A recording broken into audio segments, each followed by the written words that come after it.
Merry Christmas, everybody. How's everybody doing?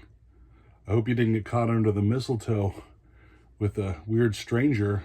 Raise your hand if you did last night or today. Could get you in a precarious situation. Anyways, talking about relationships. This year, I don't know if any of you have felt this way, but I felt this way for sure. That relationships have been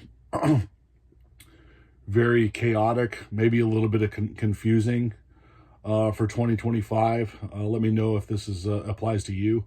But nothing felt like it was going smoothly. Like there was no like flow state. It was like something good could happen, and then boom, chaos.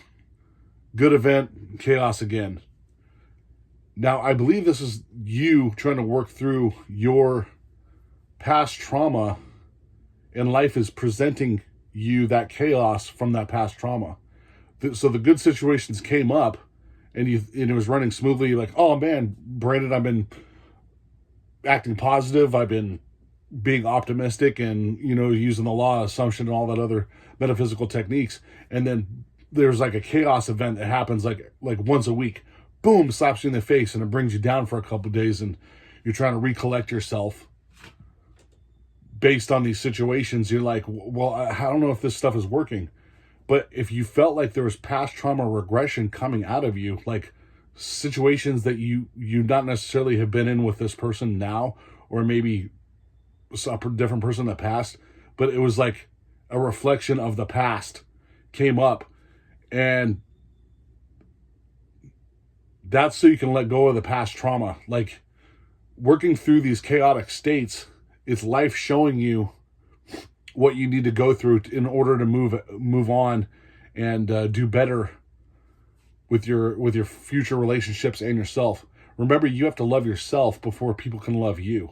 If you're leaning on somebody else's shoulder for all the love because you're in a depressed state, you're basically using them to make yourself feel better with validation and uplifting, using their energy to uplift you, which is fine if you're not being selfish with it. You have to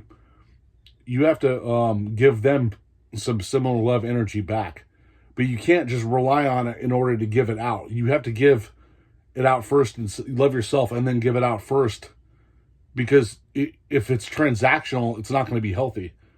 You have to be really transparent with yourself when you feel like the relationships are transactional. Like, I do this for you, you do this for me. If you make me feel loved and optimistic and pull me out of that depression,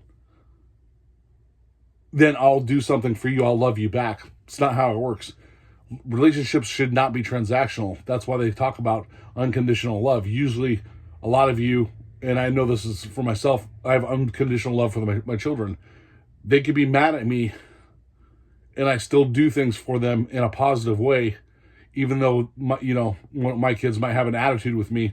I'm not going to treat them bad because they had an attitude with me based on, like, if I put them in timeout or something, or whatever the case may be, or they didn't get a toy they wanted or something along that nature.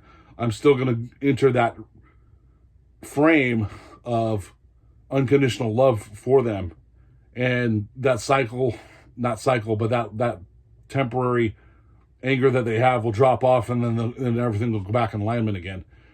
So your relationship with you and your spouse, or a boyfriend girlfriend situation, cannot be transactional. Otherwise, it becomes toxic. If you have a toxic relationship, 9 times out of 10, 99% positive that relationship is very transactional. And one side is more than the other. Like the other one requires 90%, do this for me and I'll give you 10%, which is way lopsided. If we want to get closer to 50-50, and still non-transactional relationships is not really a percentage, but I'm just trying to give you an image of, like, the pie graph, 50-50 on both sides. Like, she's doing this for me and I'm doing this for her, or I'm doing this for him and he's doing this for me. Unconditionally. Like, if they ask for something, it's not like, oh, I'll clean that kitchen if you give me a massage, or, if you get, if you take me out to dinner or on a date, you get more sex, or whatever the case may be. That's very toxic. And if your relationship has gotten that way, you're gonna have to look back and find out why you're not being transparent. Now, transparency is a funny thing, because if you start being transparent and your partner is not, you'll get in a very chaotic situation. Like, they'll just trust that you're telling them the truth, but they'll still lie to you because, oh well, yeah, I'm that's cool that they're giving me the truth, and I know for sure, because like some people want to lead on that angle. Like, if you're with a toxic person, they're going to use that against you. That's why you got to understand, you got to be with somebody that's also transparent with you. I'm not saying divulge every single little detail of your psyche to them. Like, if it was a guy and a girl walks past and she has a nice body or something, I'm not going to, look at her and immediately say, oh, she's got a nice body, I would like to have sex with her. That's also toxic. But I'm just giving you an extreme example of ultimate transparency. And then she might retaliate by saying, it's like watching the next good looking dude walk by and say, oh yeah, if I had an opportunity, I would have sex with him as well. Like, that's really bad. But if they walk past and say, oh, that's a good looking couple, or,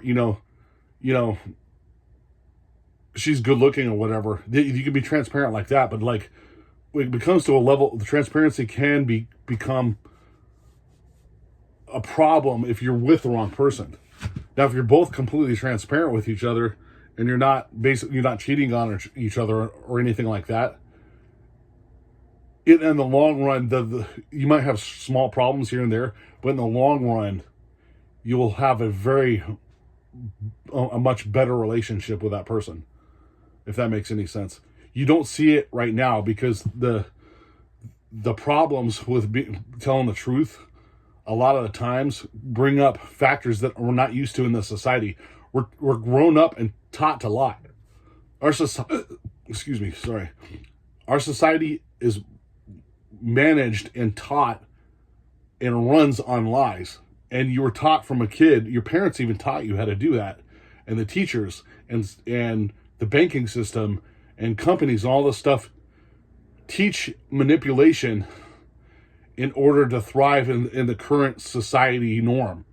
And if you didn't have a very nurturing family that brought you up, you probably experienced a lot of lies. And it's not that your parents were purposely trying to like do wrong to you. Like they were doing that stuff to like protect you in some ways. And then you don't lie. You're taught to lie to them so you don't get in trouble and that type of stuff. If everyone across the board was taught transparency, you wouldn't have a lot of these toxic problems. Like if one of your parents is like super mean and you're being transparent to them when you were growing up, and like it was like your dad, and then he disciplines you or spanks you or whatever, but he is not taking accountability for his actions. Like he told you to do something, but he said he said, no, you didn't tell me to do that. You told me to do something else.